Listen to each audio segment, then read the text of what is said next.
हो गया। तो इसमें जो सबसे चौंकाने वाली बात है कि 26 जुलाई तक जब ये अभियान चल रहा था, house to house enumeration phase, तो लगभग हर रोज़ चुनाव आयोग की ओर से कुछ रिलीज़ आ रही थी। तो हमने अभी कंपेयर करके देखा कि 19 जुलाई और जो 26 जुलाई का है उसमें आपको बड़ा अंतर दिखेगा। 19, 21, 22 जुलाई तक चुनाव आयोग कंप्लीट आंकड़े दे रहा था कि कितने एन्यूमरेशन फॉर्म अभी तक मिले हैं। उसमें वो बता रहे थे कि कितने लोग प्रोबेबली शब्द था, probably deceased, probably permanently shifted, और कंप्लीट आंकड़े थे।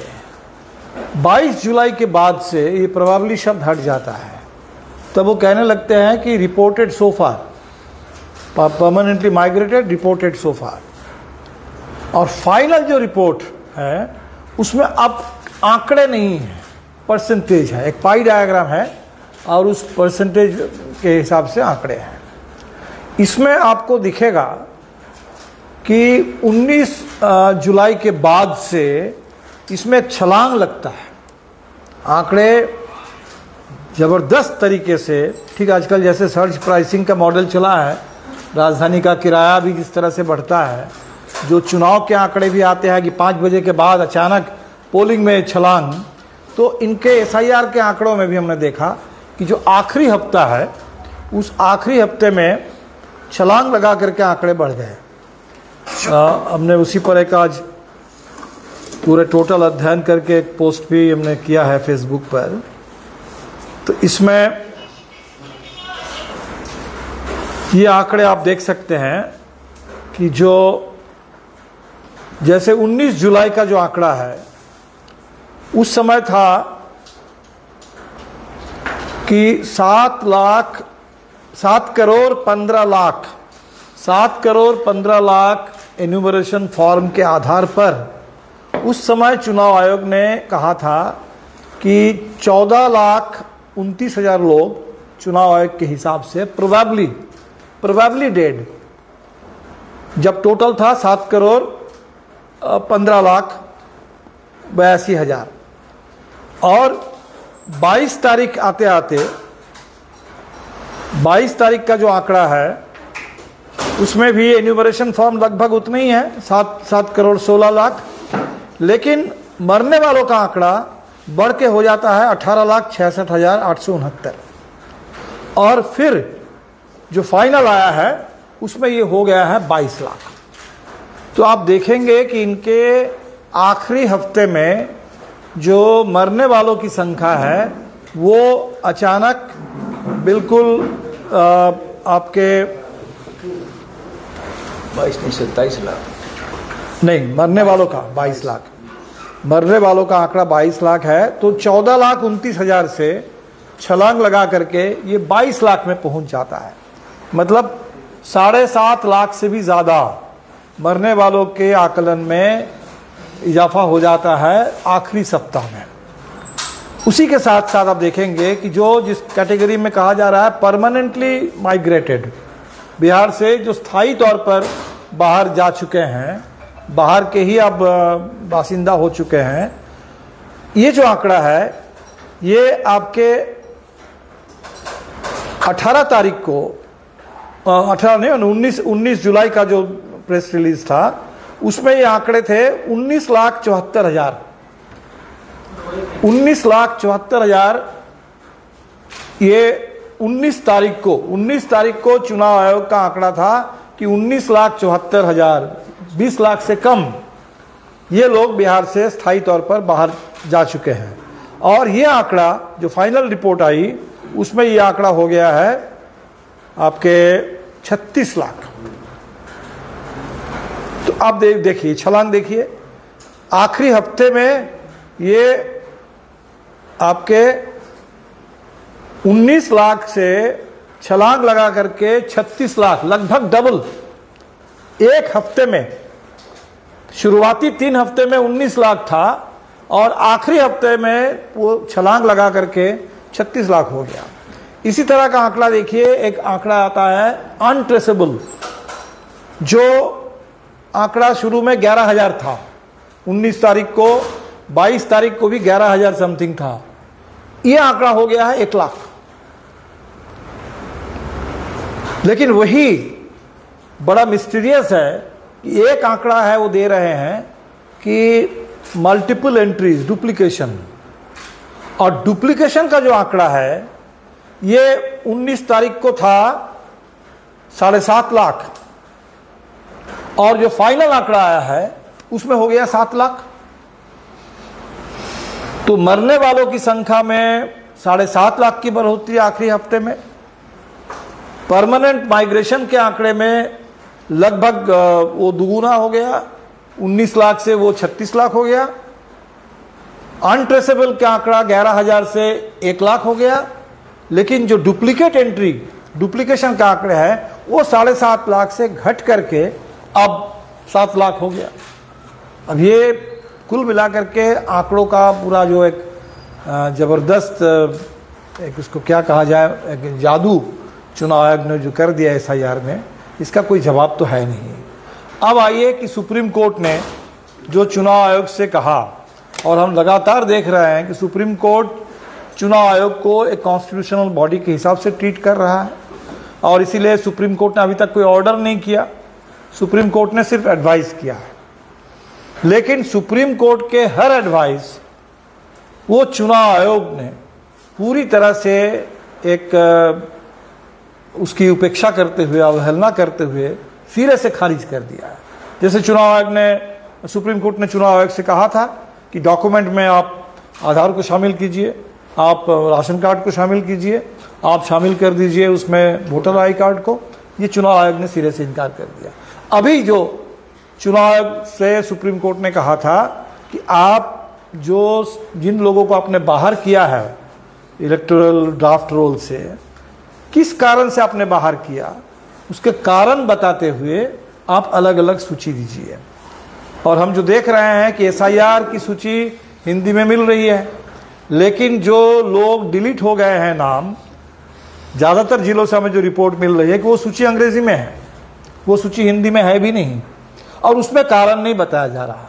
तो आपको पता है कि सुप्रीम कोर्ट ने चुनाव आयोग से कहा था कि 9 अगस्त तक आप इस पर अपना जवाब फाइल कीजिए, और वो जवाब चुनाव आयोग का आ गया है सुप्रीम कोर्ट के सामने, और वो जवाब तो और ज़्यादा परेशान करने वाला जवाब है। वो जवाब इतने कैजुअल तरीके से जवाब दिया गया है, उसमें तो एक जगह हमारी पार्टी का नाम भी लिया गया कि हमने CPI-ML को भी ये उपलब्ध करा दिया।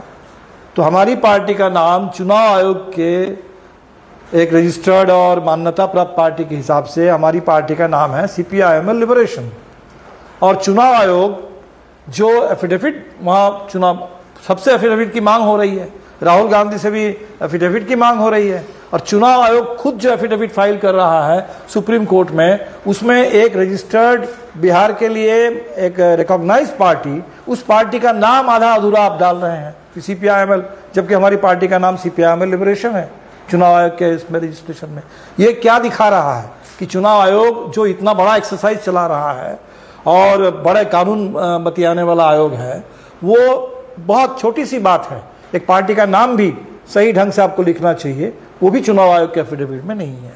तो चुनाव आयोग ने कहा, जहां कहा था कि हम SIR जो है ये जो नेचुरल जस्टिस की प्रक्रिया है उसके तहत हम कर रहे हैं, कानून, रूल ऑफ लॉ और नेचुरल जस्टिस। तो नेचुरल जस्टिस की तो ये मांग है कि जिन लोगों ने 2024 में अभी वोट डाला है, वैसे 66 लाख लोगों का नाम आप मतदाता सूची से, ड्राफ्ट से बाहर कर दिया आपने, और आप उनको सूचित भी नहीं कर रहे हैं, उनको आप सूचित नहीं कर रहे हैं। आप कह रहे हैं कि हमने पॉलिटिकल पार्टीज के BLA को दे दिया है। तो पॉलिटिकल पार्टी से क्या मतलब है? मतदाता तो स्वतंत्र है, मतदाता तो किसी पॉलिटिकल पार्टी के सदस्य नहीं है। तो चुनाव आयोग पार्टियों से नहीं डील कर रहा है, चुनाव आयोग इस देश के, बिहार के करोड़ों करोड़ मतदाता, तो 8 करोड़ मतदाता जहां है, 8 करोड़ से आपने 65 लाख 66 लाख को बाहर कर दिया। आप कह रहे हैं कि हमने पार्टी के बीएलए को सूचित कर दिया, पार्टियों को दे दिया। तो पहली बात तो पार्टी को आपने दिया नहीं दिया वो एक अलग सवाल है, लेकिन मतदाताओं को आपने दिया कि नहीं दिया? एक एक मतदाता को आपने बाहर कर दिया है। उस मतदाता को आपने ये सूचना दी कि आपका नाम हमने इस वजह से मतदाता सूची से बाहर कर दिया। तो हमें तो लगता है कि ये एक basic abdication of responsibility and accountability on the part of election commission. Election commission doesn't deal with only political parties से आपको कंसल्ट करना है। आप दावा करते हैं कि हम कंसल्ट करते हैं, लेकिन इतना बड़ा एसआईआर करने से पहले आपने कंसल्ट नहीं किया।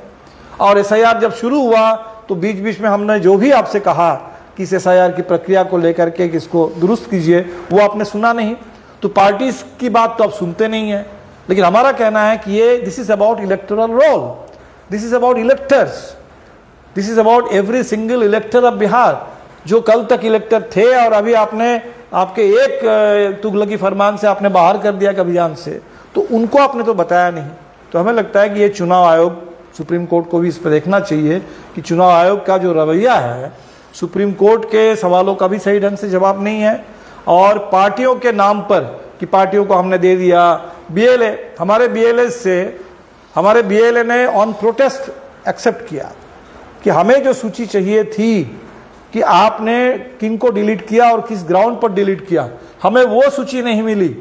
जो सूची आप देना चाहते थे आपने दे दी, तो ठीक है, उसका एक्नॉलेजमेंट चुनाव आयोग एक्नॉलेजमेंट नहीं देता है, लेकिन हमारे बीएलए ने दे दिया कि हाँ हमको ये सूची मिली। उस रिपोर्ट को आप एफिडेविट में शामिल कर रहे हैं कि सीपीआईएमएल के लोगों को भी तो मिली है सूची। वो सूची नहीं मिली जिस सूची की हमने मांग की थी। वो सूची जो पूरा विपक्ष मांग रहा है, वो सूची आपने नहीं दी। आपने एक दूसरी सूची दी और दूसरी सूची दे करके आप कहलवा रहे हैं लोगों से कि भाई हमको तो सूची मिल गई। तो ये जो पूरे चुनाव आयोग एक तरीके से एक बहुत मिसलीडिंग ढंग से और बीएलए को अलग करके, पार्टियों को अलग करके, मतदाता को अलग करके, ये जो चुनाव आयोग का पूरा रवैया है, ये बेहद आपत्तिजनक है और चिंताजनक है। तो हम लोग 9 से 11 3 दिन का पूरे देश के पैमाने पर चुनाव चोर गद्दी छोर इस नारे के साथ, क्योंकि इसी बीच में जो राहुल जी ने खुलासा किया, मैं समझता हूँ कि बहुत बहुत बड़ा खुलासा है कि एक लोकसभा चुनाव में, एक लोकसभा के एक विधानसभा में अगर 1 करोड़ मतदाता फर्जी हैं, 1 लाख 2,000 मतदाता फर्जी है एक विधानसभा में, तो और जहां 32,000 के अंतर से वहां बीजेपी को जीत हुई है, तो बहुत सीधा है मामला। इससे बड़ा और क्या सबूत होगा? और वो सबूत आने के बाद जो चुनाव आयोग को तत्काल एक इन्वेस्टिगेशन करने की जिम्मेदारी थी, चुनाव आयोग ने कोई जांच की घोषणा करने के बजाय इसको दबाने की उन्होंने कोशिश की, डराने की कोशिश की, एफिडेविट पर देने की बात की। तो और इसके बाद हमें लगता है कि बिहार में अब जो हम देख रहे हैं, अगर वो वोट चोरी था, अगर जो कर्नाटका में हुआ है, जो सबूत मिला है, जो महाराष्ट्र में हुआ है, उसको अगर हम वोट चोरी कहेंगे, तो बिहार में जो हो रहा है ये तो दिन दहाड़े डाका डाला जा रहा है। ये डकैती से कम कुछ नहीं, क्योंकि अभी तक जितना हुआ है 66 लाख लोग उनको सीधे बाहर कर दिया गया। अब इसके बाद लोगों से डॉक्यूमेंट मांगे जा रहे हैं और वो डॉक्यूमेंट जब लोग नहीं दे पाएंगे, ये पूरा फैसला ईआरओ को करना है। और हमें लगता है कि कम से कम अभी तो रिपोर्ट आ रही है कि 25, 30, 40 हज़ार एक असेंबली में मतदाता बाहर हुए हैं। आगे चल करके जब डॉक्यूमेंट का स्टेज आएगा तो और 40-50 हज़ार लोग कम से कम बाहर हो जाएंगे, और वो डॉक्यूमेंट को लेकर के मतदाता फाइनल निर्णय ईआरओ को लेना है। और तीसरा, जो फॉर्म 6 भरने के लिए कहा जा रहा है, नए मतदाताओं के लिए फॉर्म 6 होते हैं, लेकिन जिनका नाम बाहर हुआ है उनसे भी आप कह रहे हैं कि आप फॉर्म 6 भर के दीजिए। वो क्यों देंगे? वो क्यों फॉर्म 6 भर के देंगे? क्योंकि वो तो कल तक थे। तो आपको कायदे से इसको ऑब्जेक्शन के तौर पे ट्रीट करना चाहिए कि गलती से आपने अपने ढंग से कर दिया किसी को बाहर, तो उसको करेक्ट कीजिए। फॉर्म 6 नए मतदाताओं के लिए है, और नए मतदाताओं के लिए भी जो सूची अभी भराए जा रहे हैं, तो हम देख रहे हैं कि महादेवपुरा मॉडल, महाराष्ट्र वाला स्केल, महाराष्ट्र से हमको स्केल मिला कि कितने बड़े पैमाने पर फॉर्म 6 के जरिए मतदाताओं की उसमें भर्ती की गई है। और महादेवपुरा से हमको टेम्पलेट मिला, तो महाराष्ट्र स्केल पर, महाराष्ट्र पैटर्न पर महादेवपुरा टेम्पलेट के हिसाब से बिहार में तो अब वो काम शुरू हो गया है, जहां एक एक पते पर 50, 200, कहीं तो 250 मतदाता सुन रहे हैं, जिनका एड्रेस नहीं है, जो एक ही नाम पर चल रहा है, एक ही परिवार का दिख रहा है। तो ये पूरी गड़बड़ी चल रही है, इसलिए अभी उसका 1/3 हिस्सा हमें दिखा है, जो 65 लाख, और 2/3 उसमें बाकी है, जो ERO के जरिए होगा और जो फॉर्म 6 के जरिए होगा। इसलिए ये सिर्फ महज वोटबंदी या वोट चोरी नहीं है, ये बिल्कुल पूरे बिहार में डाका डालने की कोशिश हो रही है। और इसीलिए हम लोगों ने 9 से 11 ये अभियान लिया। 12-13 हमारी केंद्रीय कमेटी की मीटिंग पटना में ही होगी। हमारे पूरे देश भर से केंद्रीय कमेटी के साथी अब आएंगे। 12-13 को हम लोग बैठक करेंगे।